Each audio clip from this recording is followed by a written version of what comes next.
Mga kababayan ko, pinag-usapan sa loob at labas ng social media ang nangyayari sa bansa ngayon. Marami na namang mga negosyante ang aangal nito sa ating presidente, mga kababayan. At napakarami po nito ang tatamaan, malulugi at malulugi itong mga not the consumer, mga retailer at resellers po ng dating ng bigas. Ito mga kababayan ko, putok na putok po ito sa loob at sa labas ng social media. Ano ba ito?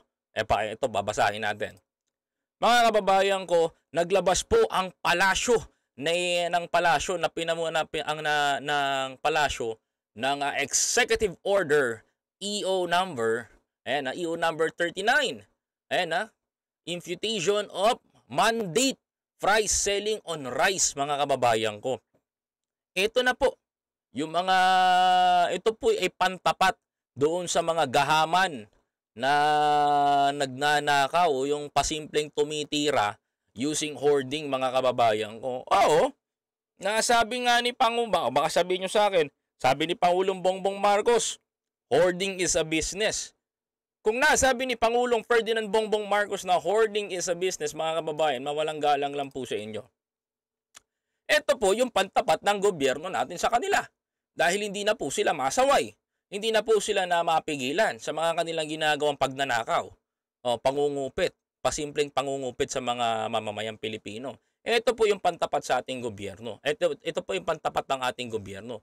Kung ang mga businessman na yan ay gumagawa ng hoarding, gumagawa ng kabalbalan o kabulastugan, mga kababayan ko, ito na po yung ginagawa ng gobyerno natin pantapat sa kanila. Kagaya na sinabi nga ni Pangulong Bongbong Marcos, di ba mga kababayan ko? Sabi nga ni Pangulong Ferdinand Bongbong Marcos Jr., mga kapatid, sabi nga niyon, kailangan itong mga businessman, kailangan may competitor yang mga yan. Which is, ang gobyerno natin ngayon, ang nagiging competitor nitong mga businessman na to, mga kababayan ko. Why? Mga kababayan ko, ano ba nakapaloob doon sa executive order, mga kababayan ko? Eto, gusto ko malaman ninyo, mga kababayan ko. Medyo malabo lang, pero tiyagain nyo, mga kababayan. Eto, sabi dito, mga kababayan, maliwanag pa sa sikat ng araw, etong sinabi dito. Eto, konti lang naman naiintindihan ko. Sabi ko, eto nga mga kababayan ako, the regular price, mga kapatid, starting on September 5 po starting of September 5, mga kababayan ko, rice, ang bigas po, ang pinakamababa per kilo is 41 pesos. At ang minimum price ng mga mahal o malaki is nagtataas ng 45 pesos, mga kababayan. Kailan po ba ito? Kailan po ito ipatutupad? Kailan po ito ipatutupad sa ating ng government natin? Sa mga hindi nakakaalam, mga kababayan ko, ugaliin nyo pong magbasa madalas dito sa tawag nito, dito sa Presidential Commission, not commission. Ayan, Presidential Communications Office, mga kababayan ko, dito, ayan. Lagi kayo magbabasa dito ng mga latest update para hindi po kayo naliligaw doon sa mga talakayan na minsan ay pinag-uusapan natin. Actually, dito lang din ako kumukuha ng mga information na gusto kong pag may mga tanong na pwede kong masagot. Dito ako kumukuha. Sabi dito, mga kababayan, eto, price selling and rice take effects on Tuesday. Malacanang, the Office of the Executive Secretary clarified on Friday that Executive Order EO number 39, which sets the price selling in the regular while the milled rice on the whole country will take effect on September 5, mga kababayan ko. Starting of September 5, mga kababayan, ay lahat po ng presyo ng bigas, lahat po ng bilihin, lalong-lalo na sa bigas, mga kababayan ko, nabibili yung bigas, ay ang pinakamataas na presyo is 45 pesos, mga kababayan ko. 45 pesos na po, mga kababayan. 45 pesos na po na nagkakahalaga yung pinakamahal. Kagaya ng kukuryo, yung nagkakahalaga na 60 pesos, 45 pesos na lang natin mabibili. Yung mga low price naman, halagang 42, 41, 43, below 45, mga kababayan ko, is 41 pesos ang pinakamahal. Pero meron pa rin 43, 44, 45. Pero wala na pong lalampas ng 46, 47, 48, 49 hanggang 50. mga kababayan ko. Yan na po yung magiging setup niyan, mga kapatid. Sabi dito, eto mga kababayan ko, ito. Excuse me po. Di po ako si Mike Enriquez And as the state under the EO number 39 mandated, the price of regular milled rice is 41 pesos per kilogram. Ayan While the milled rice is 45 pesos per kilogram, mga kababayan ko. On the executive secretary also emphasized that any inquiry of the complaint about the executive order can be course to the government by 8888 Citizen Complaint Center. Ayan. Mga kababayan. Ay malaki-laki ang kakaharapin dito ng Pangulo. Alam ko magiging problema 'to.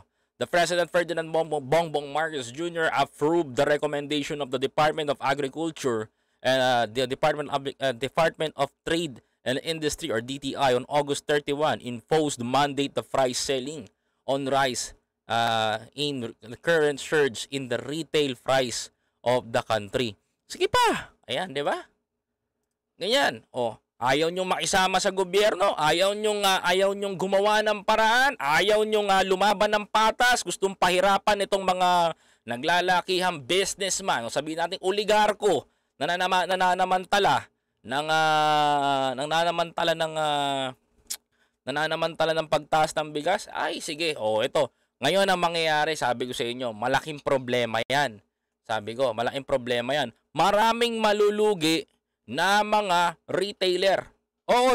Dumating tayo sa puntong maraming maluluging mga retailer, maraming maluluging mga nagbebenta sa palengke ng bigas, maraming malulugi na mga maliliit na tindahan, maraming malulugi na mga tindahan dito sa atin sa mga dahil sa pagnanakaw nitong mga naglalakihang businessman na to. Ang nakakatakot dito, mga kababayan ko, ang nakakatakot po dito, mga kapatid, alam niyo kung ano nakakatakot dito? Yung mga nagsasabi kay Pangulo na si Pangulong Bongbong Marcos daw po ay pro sa mga mayayaman, pinapaboran kapag may pera, may mayaman. No, mga kababayan ko, ito na po yun na nagpapatunay ngayon na si Pangulong Ferdinand Bongbong Marcos po ay hindi po nadidiktahan ng mga mayayaman.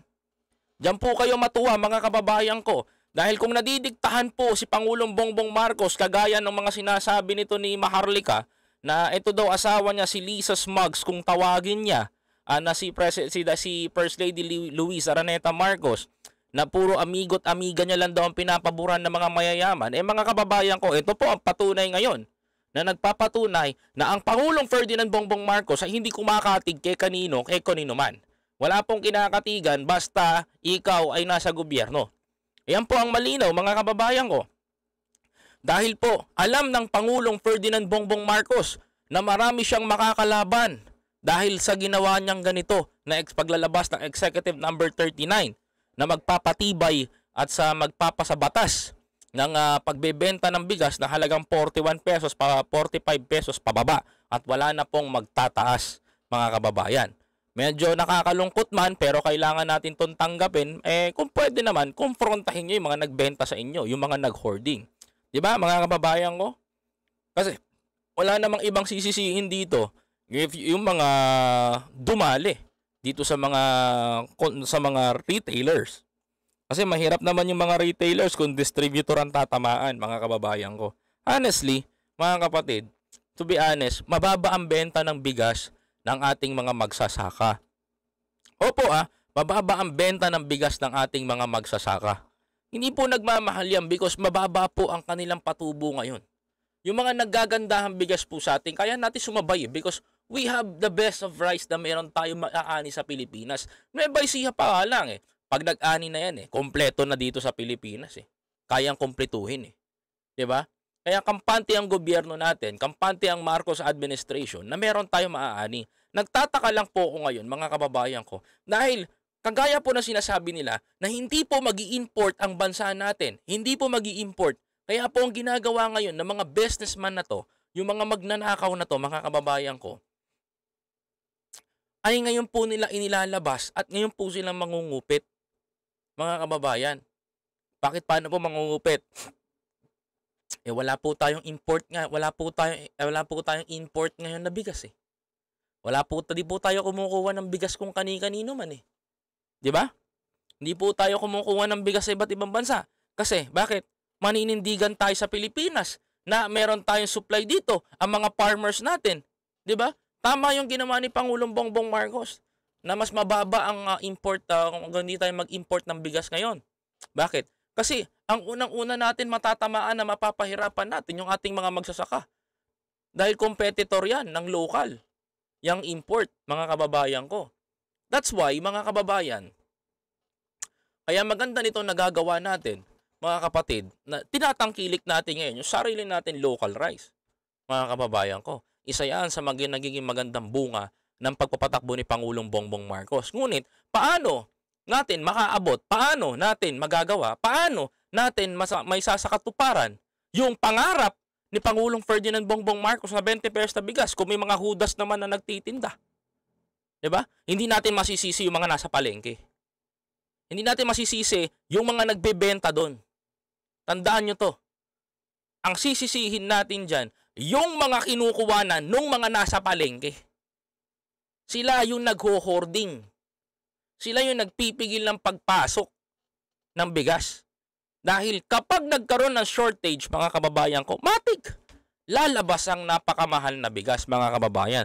Ganon ang diskarte ng mga mayayaman na ito, mga kapatid. So ngayon, mga kababayan ko, ngayon, problema to, September 5, mga kapatid. Di ba?